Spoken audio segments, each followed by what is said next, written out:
And now to the arts. My Street Economics is an exhibition by Zainabu Jallo at the Relay Gallery in Lagos. She's a photographer and a poet who spent several years capturing women from different parts of Nigeria with her camera. Our review tonight focuses the camera on her and the shades of women and what makes them tick.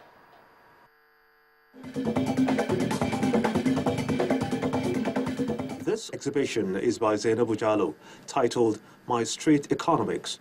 What she had done over the course of 2 years was go around to different cities and states all around the country, all around Nigeria, capturing women, on and about, making a living or in their environment. And so she came up with this exhibition that celebrates these women. The freelance writer, scriptwriter, and playwright combines her literary talent with photography. With each image, there's sort of like a text that accompanies each image. So what she had done was also interview these women, sort of get their take on their trade, and then also but then she had translated it into her own way because she's a poet. So she translated it, and so you see each image has a really beautiful text around it. The images show women engaging in different endeavors, with the artist writing out what she imagines could be their thoughts at that point. And from the looks and the words, one could be tempted to believe she's spot on. The curator of this exhibition shed more light on this and the other works being exhibited.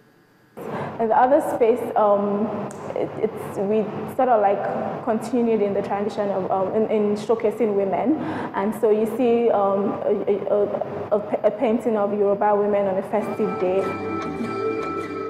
Women are indeed a very special breed.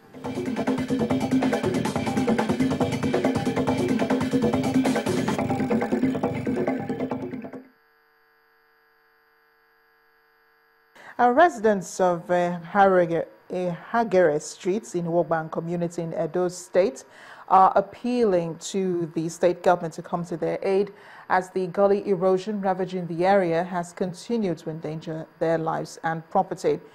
The Hagere street residents who drew the attention of Channels Television to the site of the erosion said all their collective efforts towards containing the expansion have failed.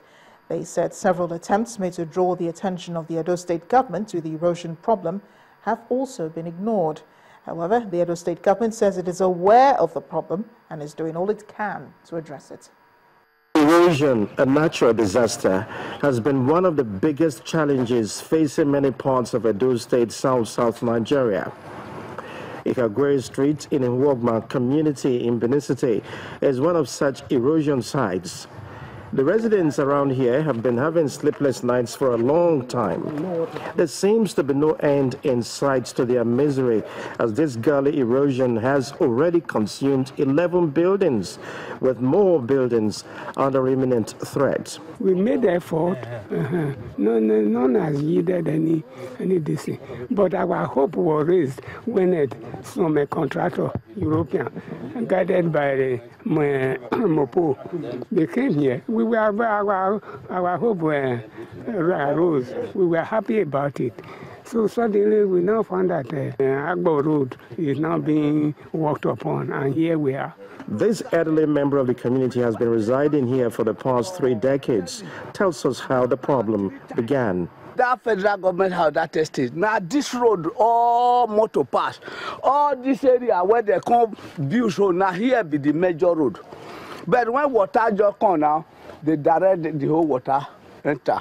There is evidence here that the residents have tried the self-help option to ameliorate the situation, but the magnitude of the disaster is overwhelming. This letter was to the executive governor, still crying out for them to help us. This was their response. Okay. The commissioner for works then now said, no, that this is not their responsibility. It's for the Ministry of Environment to do.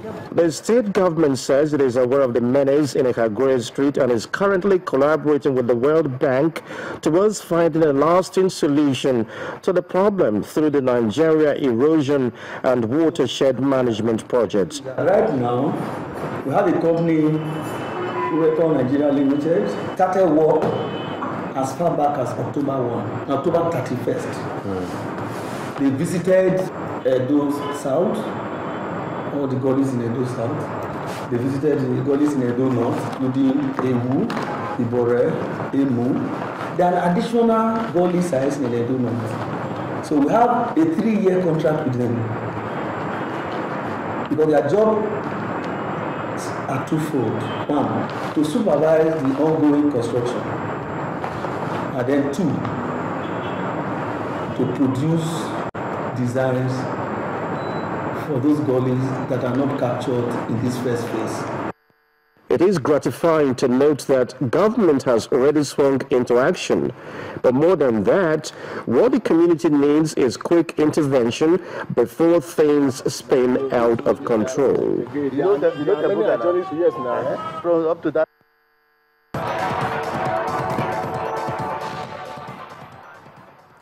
Welcome back. In sports news, Nigeria's Blessing Okagbare claimed her first victory in the IAAF Diamond League season earlier today, clinching the first position in the women's 100 meters with a wind-assisted sub-11 time in Shanghai. Africa's fastest lady powered down the line ahead of the United States of America's Tori Bowie and Trinidad and Tobago's Michelle Lee Ai in 10.98 seconds, was her season's best. Tori crossed the line 900 seconds later than the Olympic and World Championship medalists, while Ai's 11.13 seconds time was better than fourth-placed Veronica Campbell-Brown's 11.22 seconds and Shelly-Ann Fraser-Price's 11.25 seconds in fifth place. The victory gives Okagbare 4 maximum points in the diamond race to Zurich and Brussels, and she presently sits atop of the women's 100 meters standings. Nigeria's sole representative in the continent, Warri Wolves, now walk a tightrope in their bid to qualify for the group phase of the CAF Confederations Cup. The Nigeria Premier League side this evening suffered their heaviest defeat of the season on the continent to AC Leopards in the first leg playoff round played in Dolisi, Congo DR. Goals from Mahamani Sise, Jean-Lord Nde and Preston Lakolo were all the Congolese needed to hand Warri Wolves their first defeat. Warri Wolves' Ogenekaro Atebo's goal in the second half was disallowed by the center referee. Coach Paul Aibogun's men must now score 4 goals without conceding any in the second leg to qualify for the group stage.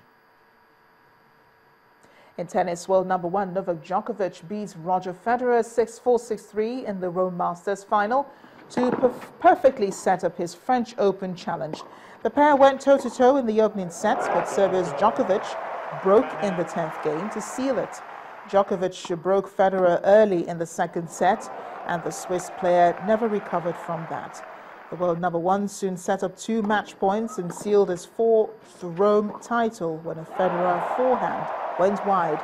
Their overall career record now stands at 20-19 in Federer's favor.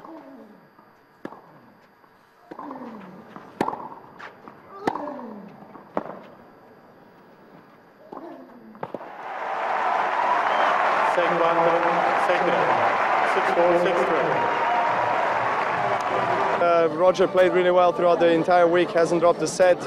Today I served well, stayed aggressive, calm, in the right moments, and all in all it was a great performance, and I'm looking forward to Paris. But Novak was rock solid today. He played great throughout, made very few unforced errors, and was able to take the opportunities that presented itself. And yeah, I'm happy, feeling good, I'm healthy, which is crucial, and looking forward to Paris next week. Djokovic.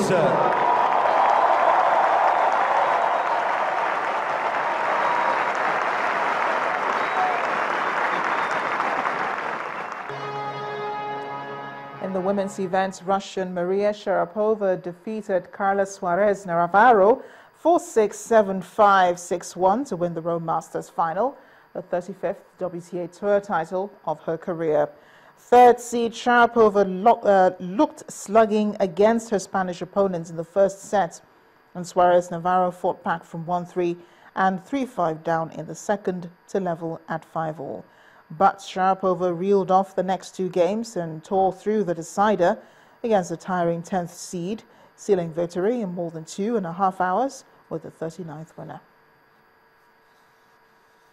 Spain's Jorge Lorenzo celebrated his 2nd successive MotoGP win after beating teammate and championship leader Valentino Rossi in a Yamaha 1-2 finish at French Grand Prix. Italian Andrea Dovizioso was 3rd for Ducati, with world champion Marc Marquez finishing only 4th for Honda after starting on pole position but losing out in the battle of the line. The result left Rossi on 102 points, while Lorenzo, who won the previous race in Spain and is the first rider to triumph twice in a row this year, has 87 after 5 rounds. Dovizioso is on 83 and Marquez 69.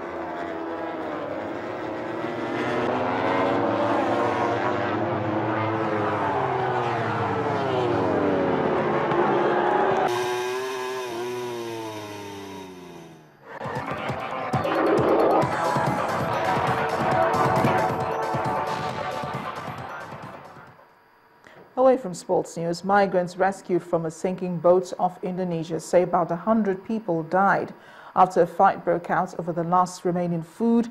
Survivors told the BBC of horrific conditions. 3 men separately said people were stabbed, hung or thrown overboard.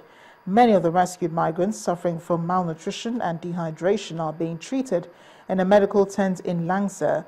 The 700 rescued migrants from Myanmar and Bangladesh are being processed by the Indonesian authorities. Thousands of migrants are estimated to be adrift in Southeast Asian waters, denied permission to land. Meanwhile, Islamic State militants have taken over the Iraqi city of Ramadi. Reports say though the police and military made a chaotic retreat after intense fighting, the Prime Minister, Haider al-Abadi, has ordered them to stand their ground. A statement purportedly from IS said its fighters had purged the entire city. It said it had taken the 8th Brigade Army base along with tanks and missile launchers left behind by troops. Ramadi is the capital of Iraq's largest province, Anbar, and is just 70 miles west of Baghdad. And the main news again. President Goodluck Jonathan has bid farewell to his immediate Christian community at the Asarok Villa Chapel.